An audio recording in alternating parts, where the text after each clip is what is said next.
मंत्री वाणिज्य एवं उद्योग तथा नगर निर्माण विभाग श्री सुरेश प्रभु जी, बिहार के माननीय उप मुख्यमंत्री श्री सुशील कुमार मोदी जी, माननीय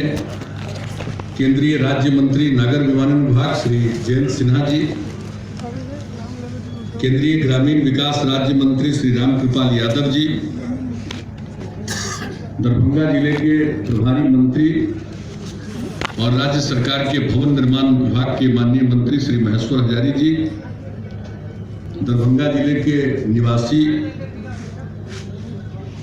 और राज्य सरकार के खाद्य एवं उपभोक्ता संरक्षण विभाग के माननीय मंत्री श्री मदन सहनी जी, बिहार राज्य योजना परिषद के माननीय सदस्य श्री संजय झा जी, माननीय विधायक श्री संजय सरावगी जी, श्री जीवेश कुमार जी, श्री अमरनाथ गामी जी, श्री शशिभूषण हजारी जी, डॉक्टर फराज फातमी साहब, बिहार विधान परिषद के माननीय सदस्य श्री दिलीप कुमार चौधरी जी, श्री सुनील कुमार सिंह जी, श्री अर्जुन सहनी जी, पूर्व विधायक श्री रामनिवास प्रसाद जी, इजहार अहमद साहब, बिहार विधान परिषद के पूर्व सदस्य श्री विनोद चौधरी जी, मिश्रीलाल यादव जी, जिला परिषद दरभंगा की माननीय अध्यक्ष श्रीमती गीता देवी जी, यहाँ उपस्थित सभी जनप्रतिनिधिगण, सम्मानित नेतागण एवं मेरे प्रिय साथियों, इस कार्यक्रम में उपस्थित air vice marshal and in-charge of Darbhanga base Shri Rajesh Ishwar ji, Bihar सरकार के कैबिनेट सेक्रेटेरिएट के अपर मुख्य सचिव श्री आर के महाजन जी, दरभंगा के कमिश्नर श्री मयंक बड़वरे जी, दरभंगा के पुलिस महानिरीक्षक पंकज दराज जी, दरभंगा के पुलिस उप महानिरीक्षक विनोद कुमार जी, दरभंगा के जिलाधिकारी चंद्रशेखर सिंह जी, दरभंगा के सीनियर एसपी श्रीमती गरिमा मल्लिक जी, यहाँ उपस्थित इंडियन एयरफोर्स के सभी पदाधिकारीगण एवं कर्मीगण, पुलिस एवं प्रशासनिक पदाधिकारीगण, प्रिंट एवं इलेक्ट्रॉनिक मीडिया से जुड़े सभी पत्रकार मित्रों, छायाकार बंधुओं और इस कार्यक्रम में उपस्थित बहनों एवं भाइयों, मैं सबसे पहले सुरेश प्रभु जी को और जयंत सिन्हा जी को मैं विशेष तौर पर धन्यवाद देता हूं कि उन्होंने जो केंद्र सरकार और राज्य सरकार के बीच चर्चा के दौरान यह निर्णय हुआ था कि दरभंगा में जो एयरपोर्ट का हवाई अड्डा है वहां एक सिविल इनक्लेव भी बनाया जाएगा और यहां पर सिविल विमानन प्रणाली की शुरुआत की जाएगी। और जो दरभंगा की स्थिति है, मिथिला के लोग जो देश के कोने कोने में बड़ी भारी संख्या में बसे हुए हैं और मिथिला का जो अपना ऐतिहासिक महत्व है, जो दरभंगा का महत्व है, उसके कारण बहुत सारे लोग बाहर से भी यहाँ आना चाहते हैं। और मुझे तो बड़ी खुशी हुई कि भाई जयंत सिन्हा जी ने खुद ही बिना किसी के कहे कह दिया कि इसको विद्यापति के नाम पर से एयरपोर्ट के नाम तो कभी कोकिल विद्यापति के नाम पर अगर एयरपोर्ट का नामांकन हो जाए तो इससे अच्छी बात क्या हो सकती है। ये तो मिथिला में बहुत है और बहुत सारे नाम जिनके नामकरण किया जा सकता है, लेकिन जब आपने ये तय कर लिया तो ये बड़ी खुशी की बात है। और आज से 6.5 साल पहले की विद्यापति थी और आज भी नहीं लगता जैसे कबीर 600 साल पहले को, और आज भी नहीं पता चलता है कि 600 साल पहले के थे। आज भी उतना ही प्रासंगिक, उसी तरह से विद्यापति जी आज भी उनकी कविताओं का जो वाचन होता है मिथिला में और मिथिला के बाहर, तो आज भी बहुत ही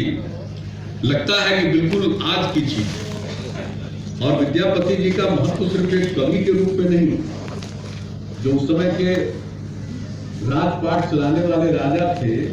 उनके सलाहकार भी वो थे। और यही नहीं, समाज सुधार के काम में भी रुचि रखी। और उस समय जो यहाँ मिथिला के लोग बैठे हुए हैं कभी ध्यान नहीं देते होंगे तो उसकी जमीन इसमें लग रही है, उसके एवज में हम उतना ही लगभग 31 करोड़ जमीन हम लोग मुहैया करा देंगे। और उसके लिए जो डीएम है राज्य सरकार के द्वारा जमीन अधिग्रहण के लिए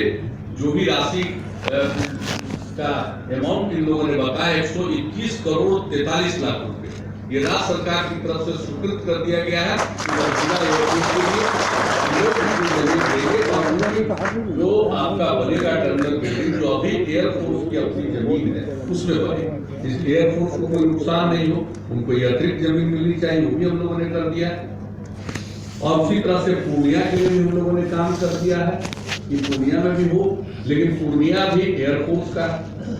अब वो उन लोगों ने तय कर दिया, हम लोग को लगा कि दरभंगा और पूर्णिया तो एक साथ शुरू हो जाएगा, लेकिन पूर्णिया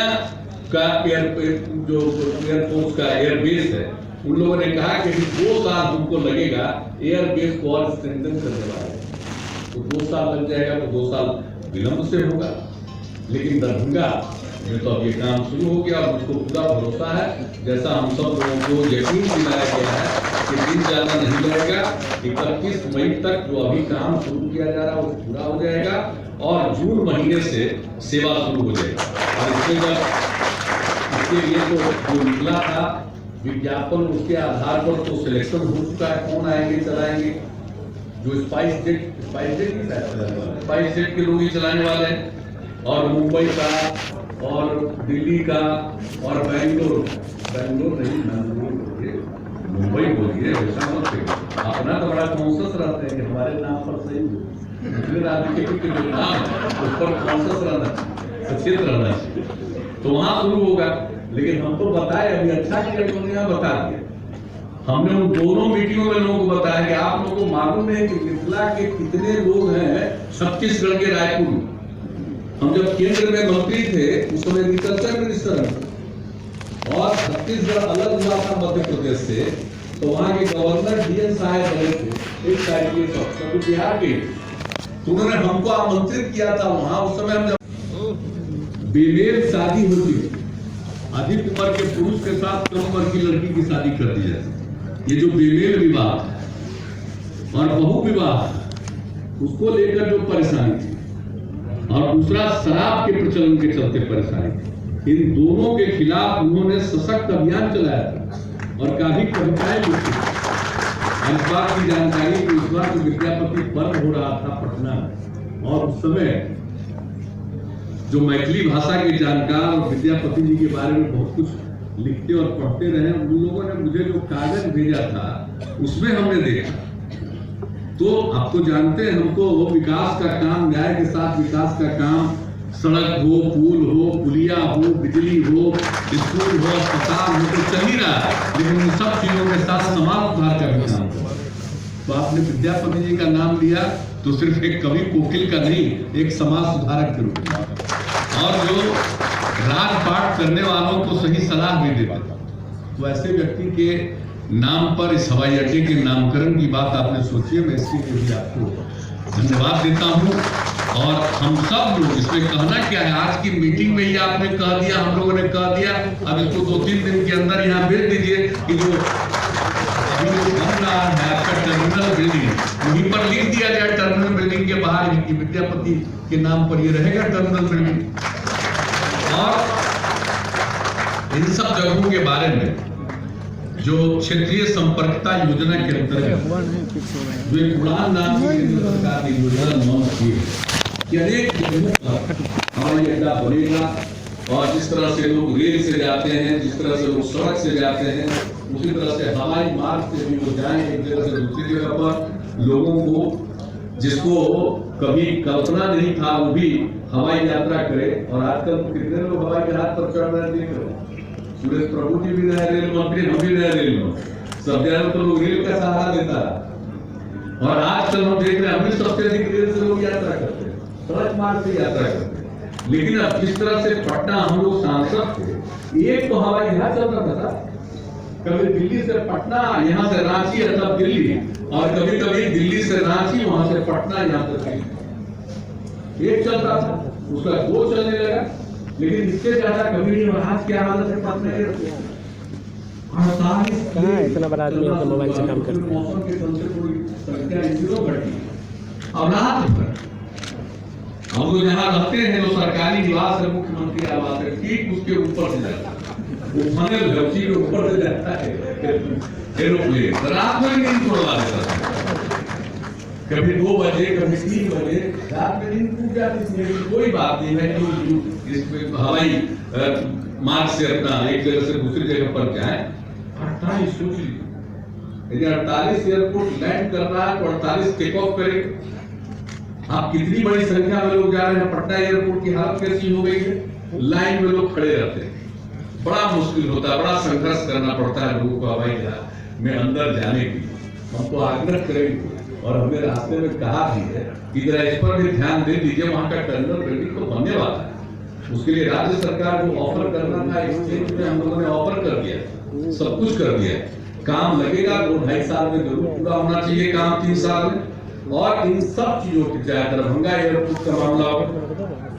पूर्णिया एयरपोर्ट का मामला हो, पटना के बगल में बेटा एयरपोर्ट का मामला हो, या इसके अलावे अन्य जगहों के बारे में जहां काम के बारे में हम लोगों ने कुछ सुझाव दिया था, इस पर 2 मीटिंग हुई है मेरे साथ। एक तो हुई जुलाई 2017 में और फिर दिसंबर 2017,